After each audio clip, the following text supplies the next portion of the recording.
모닝타임즈 시간입니다. 뉴욕 증시 10월의 시작을 산뜻하게 출발을 했는데요. 3대 지수 일제히 상승하면서 거래 마쳤고요. 시장의 변동성을 키웠었던 영국의 감세안도 일부가 철회됐습니다. 이로 인해서 국채금리 발작도 좀 진정되고 달러 인덱스도 떨어졌습니다. 9월이 좀 6월만큼이나 어두웠다면 과연 이번 달에는 회복할 수 있을지 이런 부분들이 주목되는데요. 여기에 또 기업들의 실적 발표도 이번 달에 예정이 돼 있죠. 어닝 시즌이 개막하는 가운데 어떤 포인트들 주목해야 봐야 될지 살펴보겠습니다. 토마토 투자클럽의 최원재 전문가님 함께합니다. 전문가님 안녕하세요. 안녕하십니까. 네, 뉴욕 증시 반등을 했는데 흐름들 짚어주시죠. 네, 영국의 일부 감세한 철회로 인해서 미국의 국채금리도 하락했고 모두 3대 지수 상승으로 마감을 했는데요. 다우하고 S&P 500은 2.6% 상승, 나스닥은 2.2% 상승했습니다. 강세 종목, 5% 이상 강세 종목을 좀 보면은, 석유화학 업종, 정유 업종이 어제 강세를 나타냈는데, 엑슨모빌이 5.2% 상승, 쉐브론이 5.6% 상승, 마라톤 오일이 10.6% 급등, 대본에너지 8.6% 급등했습니다. 그다음에 반도체 종목 중에서 장비주들이 좀 괜찮았는데, 램 리서치가 6.5% 상승, 어플라이드 머티리얼즈가 5.2% 상승, 엠코 테크놀로지가 5.5% 상승했습니다. 그다음에 소파이 테크놀로지가 5.1% 상승했고요. 자동차 부품 기업인 앱티브가 6.1% 상승, 철강 기업인 뉴코가 6.8% 상승, 헬스케어 섹터에서는 덱스컴이 5.5% 상승했고, 리제네론 파마스티컬스가 6.7% 상승, 그다음에 재생에너지 업체인 태양광 업체죠. 쇼울스 테크놀로지가 6.6% 상승, 그다음에 광물 업체인 프리포트 맥모란이 7.3% 상승했습니다. 뉴욕 연은총재는 연준의 지금 긴축 정책이 계속돼야 한다라고 지금 얘기를 하고 있는데요. 연준의 노력을 좀 효과를 보고 있지만은 인플레이션이 연준 목표치인 2%로 낮추는 데는 시간이 걸릴 것이다 라고 얘기를 하고 있습니다. 내년 말 인플레이션은 3%로 하락할 것으로 보고 있고 실업률은 4.5% 근처로 상승할 것이다 라고 얘기를 하고 있습니다. 그다음에 시티 측에서는 올해 말에 S&P 500의 목표치를 4,200에서 4,000으로 하향 조정을 했고요. 내년에는 뭐 경기 침체로 인해서 내년 말의 지수는 3,900으로 예측을 했습니다. 지금 현재 지수는 그러나 이제 경기 침체 위험이 상당 부분 반영이 되어 있다라고 얘기를 하고 있고요. 내년에 미국 경제 연착률 확률은 20%, 그 다음에 완만한 경기 침체는 60%, 심각한 경기 침체는 20%로 예측을 했습니다. 그 다음에, 지금 결국에는 심각한 경기 침체 위험이 올 때는 S&P 500이 3,250까지 떨어질 수 있다라고 얘기를 하고 있고요. 내년에 경기 침체 위험이 경기 침체가 나타나면은 연준이 공격적인 통화 정책을 철회할 것이다 라고 얘기를 하고 있습니다. 그다음에 ABM 남노 측에서는 연준이 23년 하반기에는 금리 인하가 단행될 것이다 라고 얘기를 하고 있는데요. 지금 인플레이션이 둔화되고 있어 통화 정책이 조정을 요구될 것이다 라고 얘기를 하고 있고요. 23년 말에 실업률은 5%에 도달할 것이고, 만약에 그렇게 된다면은 경기 침체 위험 반영해가지고 금리 인하를 100pp 정도를 추진할 것으로 예상이 된다라고 얘기를 하고 있습니다. 그다음에 알리안츠의 옐 에리언 수석 고문은 연준의 지금 정책 전환, 피봇이라고 하죠. 그것이 만약에 되면은 더 문제다라고 얘기를 하고 있는데요. 금리 인상 중단은 경제, 금융위기가 발생했을 때다라고 얘기를 하고 있습니다. 그 다음에 뱅크 오브 아메리카 측에서는 반도체 시장 둔화에도 불구하고 기업들의 클라우드 지출은 견고할 것이다라고 얘기를 하고 있고요. 관련 종목으로는 엔비디아, AMD, 마블 테크놀로지스, 그 다음에 브로드컴을 들었습니다. 네, 이렇게 시장에 대한 시각들과 더불어서 종목들까지 하나하나 살펴봤습니다. 일단 영국의 감세안이 일부가 철회가 됐는데 이 부분이 지수를 띄우기는 했어요. 근데 영향이 큰가요? 규모상 5% 정도의 비중이 아닌가 싶어서요. 그렇죠. 일부인데 그런데 이제 그걸로 인해서 결국엔 파운드화가 좀 폭락이 좀 진정이 되고 네. 어느 정도 좀 반등이 됐어요. 달러 대비. 그리고 이제 미국의 이제 국채 금리에도 영향을 미치면서 결국엔 시장은 어제 이제 결국에는 이거인 것 같아요. 미국에 항상 제가 말씀드렸는데 10년 만기 국채 금리가 꺾여야지 시장 상승한다고 했는데 네. 지금 어느 정도 좀 꺾이는 상황에서 일부 좀 반등이 나왔습니다. 네, 그렇군요. 국채금리 발작이 진정되는 과정 속에서 이렇게 지수가 한 번 더 올라주는 모습이었습니다. 국내 증시 쉬어가는 동안 이틀간의 흐름을 보면 사실 지난주 금요일에는 뉴욕 증시 하락했고 그리고 나서 간밤에 반등을 했거든요. 좀 어떻게 본격적인 반등 구간인가요? 조금 반등 계속 될 것이라고 보고 있어요. 네. 일단은 나스닥 차트 한번 볼게요. 네. 오랜만에 좀 2%대로 반등을 했어요. 네, 지금 S&P 500은 전저점을 살짝 깼죠. 뭐 살짝 깼는데 나스닥은 그래도 버텼어요. 1565가 6월 16일 저점이었는데 네. 최근에 저점은 1623 버텼단 말이에요.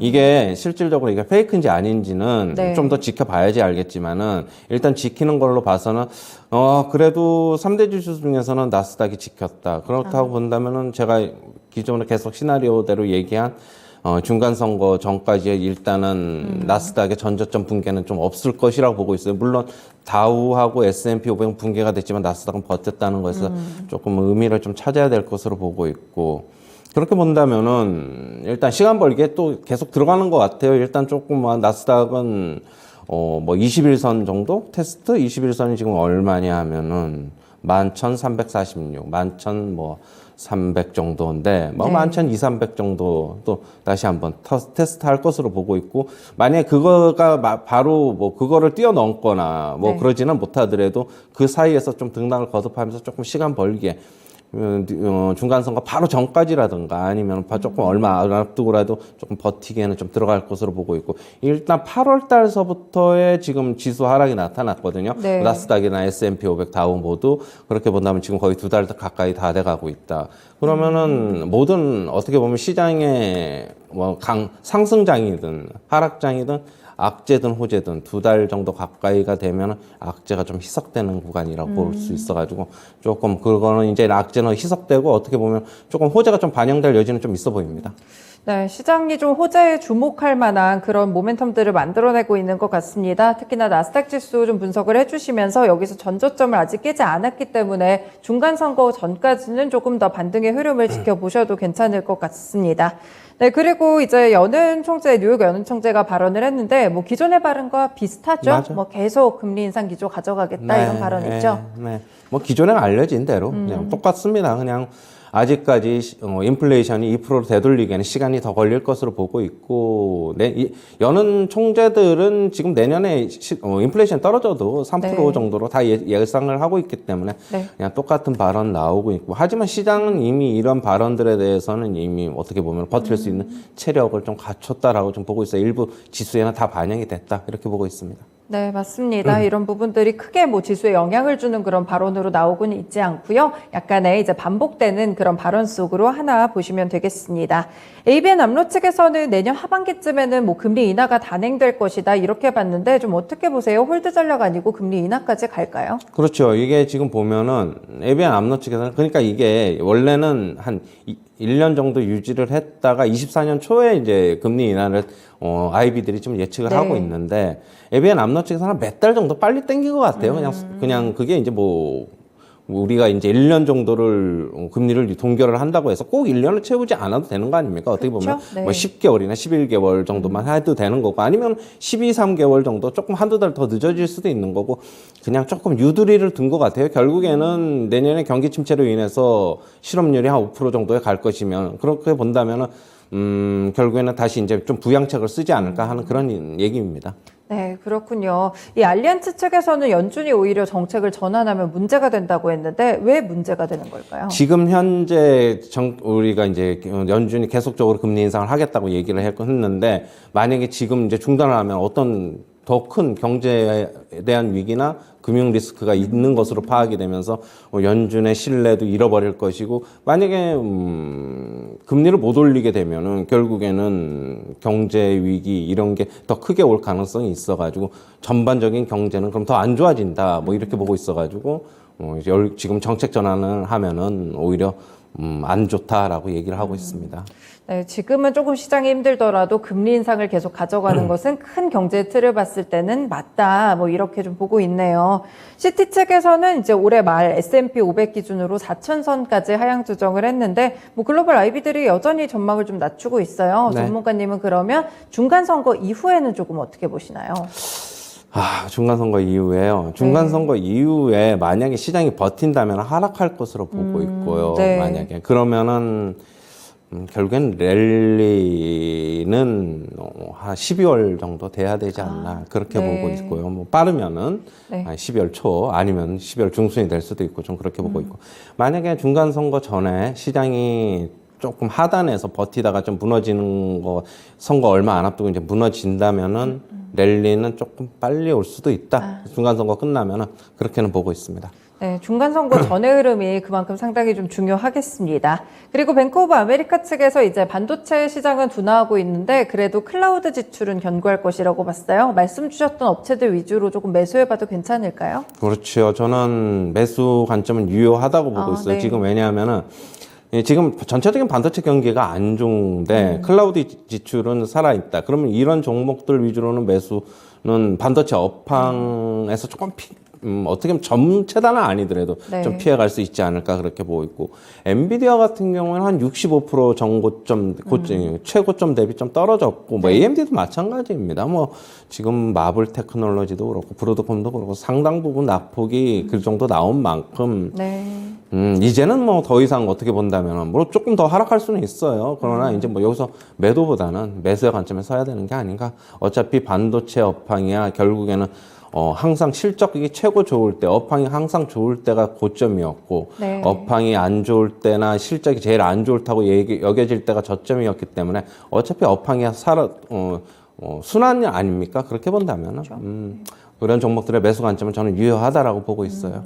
네, 그렇군요. 이렇게 반도체 관련 종목들도 짚어주셨고, 크레디트 스위스에 대해서 신용위기 가능성이 조금 나왔었는데, 뭐 제2의 리먼 사태 되는 거 아니냐 이런 우려가 좀 있었어요. 전문가님은 어떻게 보세요? 이제 결국에는 저는 봤을 때 그래요. 리먼은 이제 미국계고, 크레디트 스위스는 말 그대로 스위스계 네. 은행인데, 지금 결국엔 미국 IB가 터진 게 아니지 않습니까? 저는 그렇죠? 그렇게 본다면은 그런 위험은 미국 시장에 미치는 위험은 저는 중립적이다라고 보고 있어요. 그냥 리먼 사태까지는 절대 가지 않을 것이라고 보고 있고, 뭘 결국에는 크레디트 스위스 측에서는 지금 CDS 스와프가 지금 급증을 네. 하고 있잖아요. 네. 그러면은 결국에는 뭐 미국 시장에서 철수하는 정도가 되지 않을까 지금 얘기가 나오고 있습니다. 네, 그렇군요. 일단은 뭐 시장 전반으로 완전 끌어내리는 그런 문제라기보다는 조금은 개별적인 소식으로 체크를 해보시면 되겠습니다. 뭐 종목별로 봤을 때도 테슬라가 조금 흐름이 다르게 나와가지고요. 폭락을 했어요. 3분기에 사실 사상 최대 출하량 좀 예상되지 않았었나요? 좀 바뀐 근데 건가요? 이게 출하량은 어느 정도 그 근저치에 나왔고 그게 이제 내부 이메일이 유출이 되면서 IB들 측에서는 높여 잡았어요. 출하량을, 네네. 기준을.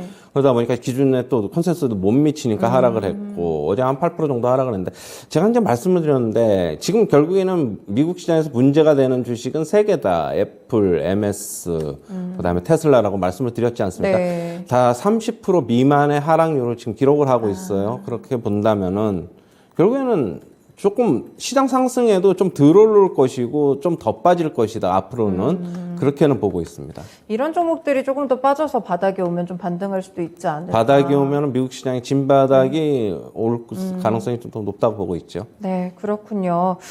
그리고 이제 국내 시장으로 이제 돌아와서 7일부터 삼성전자 실적이 발표가 될 텐데 뭐 주식시장에 어떤 변화가 좀 생길까요?